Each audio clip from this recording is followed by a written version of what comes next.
Akala mo wala siyang pake. Pero sa totoo lang, naiisip ka niya bago siya matulog. Napapangiti siya pag nakita pangalan mo. Pero bakit parang bigla siyang malamig? Simple lang yan. Gusto ka niya, pero hindi niya aaminin. Hanggat hindi ka marunong gumawa ng isang bagay na karamihan sa lalaki, hindi alam. Siguro naranasan mo na magpaparamdam siya ng konti, magko-comment sa post mo, mag-view ng story mo, minsan pa nga may pabigla-biglang like sa lumamong picture. Pero kinabukasan, parang ghost na hindi mo alam kung totoo bang nagparamdam o guni-guni mo lang. Kaya mapapatanong ka, trip ba ako nito o nilalaro lang ako? Pero eto ang hindi alam ng karamihan sa lalaki. Sa loob-loob niya, gusto ka niya. Pero hindi niya yan aaminin basta-basta. Hindi habang hindi niya nakikita na marunong kang dalhin ang sarili mo. Hindi habang hindi niya nararamdaman yung presensya mo.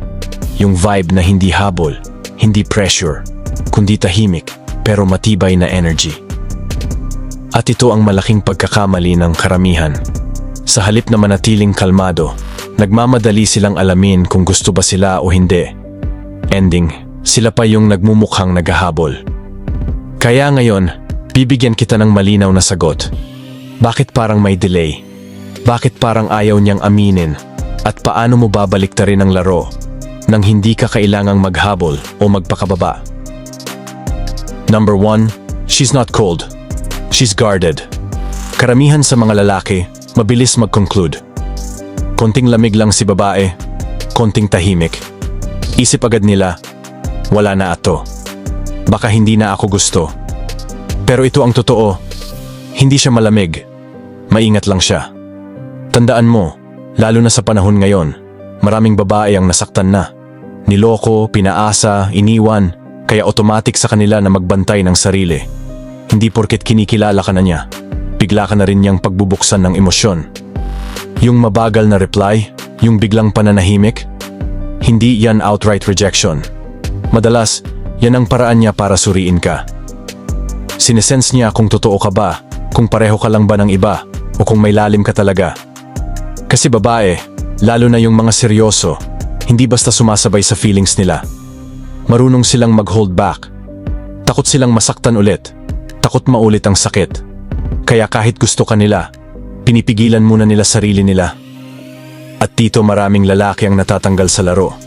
Kapag naramdaman nilang parang malamig si babae, umaatras na agad sila, hindi na lumalaban.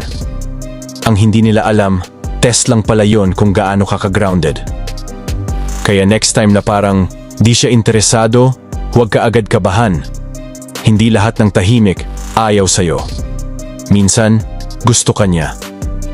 Pero gusto niya munang makita kung kaya mong manatiling kalmado kahit hindi mo nakukuha ang gusto mo agad. Doon pa lang nagsisimula yung tunay na laro. Number 2, she's watching more than you think. Maraming lalaki, akala nila, kapag hindi nagre-reply si babae, wala na siyang pake. Pero ang hindi nila alam, habang busy ka kakaisip kung gusto ka ba niya o hindi, siya naman, pinagmamasdan ka na pala. Oo, baka hindi siya active sa chat. Baka minsan deadma, pero huwag mong ismulin yan. Babae, lalim mag-obserba. Hindi lang yung salita mo ang pinapakinggan niya, kundi kung paano ka gumalaw kapag tahimik na siya. Pinapansin niya, magdo-double text ka ba agad? Magpapanik ka ba? O kalmado ka lang parang walang nangyari? Tinitingnan niya kung grounded ka, kung buo ka kahit parang hindi siya nagpaparamdam. Kasi sa totoo lang, kung gusto kanyang seryosohin, gusto rin niyang makita kung kaya kang pagkatiwalaan. Hindi lang sa salita, kundi sa emosyon mo. Hindi mo kailangan maging maingay, hindi mo kailangan magpakitang gilas. Sa totoo lang, mas naa-attract siya sa lalaking di-reactive, yung tahimik pero buo, yung hindi nawawala sa focus kahit mukhang nawawala siya.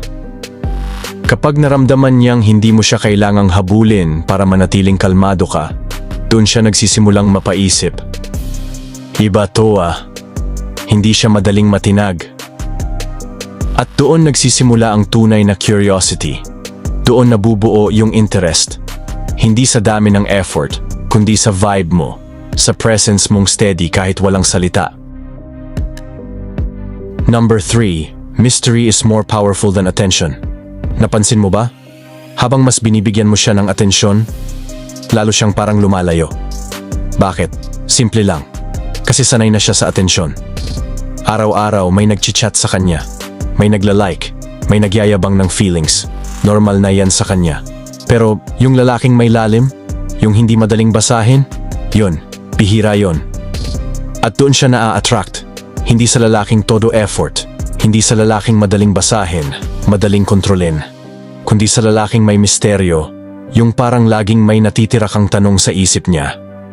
Kaya kung ang diskarte mo ay todo kwento, todo open, todo papansin, tandaan mo, madaling magsawa dyan. Pero kapag pinili mong buhayin muna ang sarili mo, bigyan siya ng rason para mag-isip kung anong meron sa'yo, doon siya nahuhulog, hindi niya agad nare-realize. Hindi ibig sabihin na may tinatago ka. Ibig lang sabihin, hindi mo kailangang ilako ang sarili mo para mapansin. Kapag hindi mo nilalabas lahat, kapag may sarili kang mundo, doon siya natitempt tuklasin ka. Doon nagkakaroon ng intrigue. At tandaan mo, intrigue is stronger than effort. Number 4, she matches the energy you give off. Alam mo ba? Kung anong energy na pinapakita mo, yun din ang ibinabalik sa'yo ng babae. Kung nagpapakita ka ng insecurity, kung obvious na parang kinakabahan ka kung gusto ka ba niya o hindi, asahan mo, lalayo siya. Pero kapag steady ka, kalmado ka, kahit hindi mo pa alam kung saan kayo papunta, doon siya nagsisimulang magbukas. Bakit? Kasi instinct ng babae na sukatin ka base sa presence mo. Kung reactive ka, kung napipikon ka agad, kung halatang naapektuhan ka ng mood swings niya, nawawala yung respeto. Pero kung kalmado ka lang, hindi ka natitinag, hindi mo siya kinokontrol, hindi ka needy, doon niya nararamdaman na safe siya sa paligid mo. Kasi, yung tunay na lakas ng lalaki, hindi yan nakikita sa yabang o sa pagiging maangas. Nakikita yan sa kakayahan mong manatiling steady kahit may drama, kahit may silence, kahit parang nilalayo ka niya. Kapag hindi mo sinasabayan yung emosyon niyang pabago-bago, kapag grounded ka pa rin, doon siya natitempt maglabas ng totoo niyang side. At doon lang nagsisimula ang real connection. Hindi sa habulan, kundi sa stability mo. Numbers 5, you become more attractive. When you stop waiting, alam mo ba? Ramdam ng babae kung standby ka lang? Yung tipong parang nakapos ang buong mundo mo. Naghihintay kung kailan siya magpaparamdam, kung kailan siya babalik. At to be honest, kapag naramdaman niyang nakaabang ka lang, mas nawawala yung attraction niya.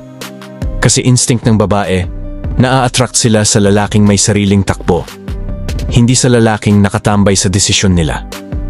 Pero eto yung twist. Kapag tumigil ka sa paghihintay, kapag binalik mo yung focus sa sarili mo, dun siya nagugulat. Nag-iiba bigla yung energy mo. Biglang hindi ka na available 24/7. Biglang may sarili kang ginagawa, may sarili kang direksyon. At kahit hindi mo siya sinaktan, kahit hindi ka nagalit, mararamdaman niya, hindi na siya ang sentro ng mundo mo. At doon siya natatamaan. Doon niya nare-realize na iba ka. Hindi mo siya habol, pero hindi ka rin nawawala. May sarili kang buhay, may sarili kang mission, at yun ang pinaka-attractive sa lahat. Kapag nakita niyang busy ka na, hindi sa ibang babae, kundi sa sarili mong pagunlad, doon siya nagsisimulang mag-isip kung anong meron sa'yo na wala sa karamihan. Number 6, replace her with purpose, not another woman. Maraming lalaki, pag feeling nila nawawala na si babae, ang unang instinct, gumanti. Paparamdam na may ibang kausap, magpo-post ng kasamang ibang babae, or gagawing selosa si girl para mapansin ulit. Pero eto ang hindi nila alam. Kapag ibang babae ang pinalit mo, ang dating niyan, attention seeker ka lang. Parang gusto mo lang gumanti. At imbes na tumaas yung tingin niya sa'yo, lalo ka pang bumabagsak sa paningin niya. Kung gusto mong bumawi, hindi ibang babae ang ipalit mo. Purpose dapat. Imbes na maghabol ka ng panibagong babae, maghabol ka ng sariling growth. Iangat mo sarili mo. Mag-focus ka sa goals mo, sa mga bagay na nagpapalakas sa'yo bilang lalaki. Kasi, pag nakita niya na hindi mo siya pinalitan para makalimot, kundi para umangat. Doon siya tinatamaan sa mas malalim na level. Mas ramdam niya pagkawala mo. Hindi dahil may bago kang ka-flirt, kundi dahil bigla ka niyang hindi maabot. Iba na yung galaw mo, iba na yung presence mo. At doon niya marirealize, hindi ka na kagaya ng dati, hindi ka na nakasandal sa kanya. At yun ang mas masakit kaysa sa kahit anong selosan. Kasi hindi mo siya pinalitan ng iba. Pinalitan mo siya ng mas matatag na version mo. Number 7. She opens up when you're unfazed by her storms. Alam mo ba, minsan, si babae mismo ang gumagawa ng gulo. Biglang tatahimik, biglang malamig. Minsan parang iba yung ugali. Hindi dahil wala na siyang pakialam, kundi sinusubukan ka niya. Gusto niyang makita kung paano ka magre-react kapag siya mismo, unpredictable. Kapag siya yung parang nagiging problema. Kasi karamihan ng lalaki, pag ganito, dalawang klase ang reaksyon. Yung una, napipiko na tumaalis. Yung pangalawa, sobra ang effort, pinipilit ayusin agad kahit hindi pa malinaw ang sitwasyon. Pero ang lalaking matatag, tahimik lang, steady, present, hindi natitinag. At doon siya nagugulat, kasi sanay siya na kapag siya'y nagiging magulo, umaatras o natataranta ang mga lalaki. Pero kapag nakita niyang kaya mong tanggapin, kahit yung magulong side niya, doon siya nagsisimulang magbukas. Doon niya mararamdaman na safe siya sa'yo. Hindi dahil perpekto ka, kundi dahil consistent ka. Ang totoo, gusto niyang maramdaman na kahit hindi siya okay, hindi ka mawawala. At kapag napatunayan niya yon, doon nagsisimulang mabuo yung tiwala. Doon nagsisimula yung real connection. Number 8. She doesn't need answers. She needs your certainty. Isa sa madalas na pagkakamali ng lalaki. Yung pilit na kinukulit si babae ng mga tanong. Ano ba tayo? Gusto mo ba ako? Saan ba to papunta?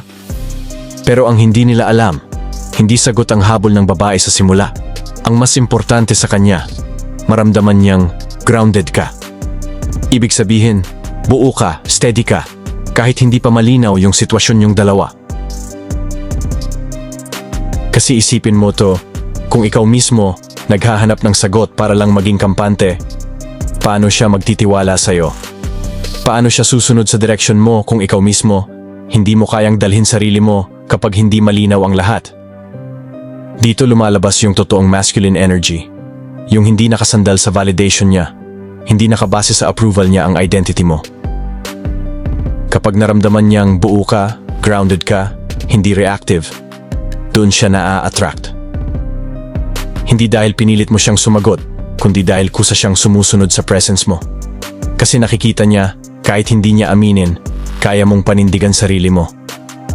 At sa mata ng babae, yun ang rare. Yun ang hindi niya kayang baliwalain.